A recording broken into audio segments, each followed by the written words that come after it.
Question ni President Ferdinand Marcos Jr. kung nga naglabot sa punto nga kinahanglan pa sang Senado nga protektahan ang isa ka pugante. Suno pa kay Marcos, hindi na sini mahangpan kung paano pa magtrabaho ang Senado kung may ara ini sang ginakaulamiran nga kaangay nga isyu. Nagpangabay man ini nga kung tani gilayon na ini nga makayo. Nauna na ginpahayag o kung nauna na nga ginpahayag sang Malacañang Palace nga dapat sabton sang Senado kung nga nakagwa si Senator Ronald Bato de la Rosa sa Senate building apesar sa idalom ini sang protective custody.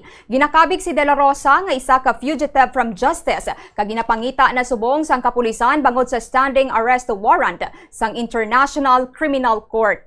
The Senate is now sheltering fugitives from justice. How did that happen? I don't understand how a Senate is supposed to function if those are the kind of things that the Senate is embroiled in. I hope they figure it out.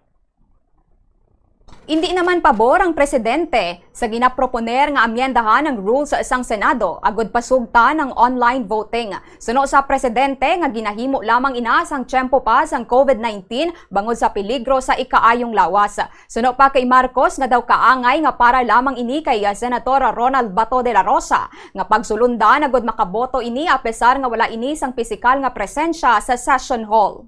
I disagree with that. I understand that we had to do it in COVID because there was a health risk, but I do not see any particularly good reason for us to allow it now.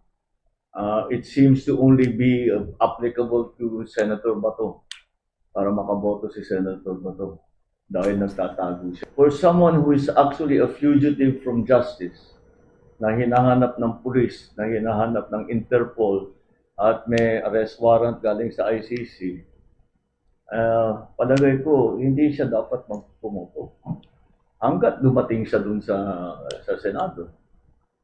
Si President Ferdinand Bongbong Marcos Jr.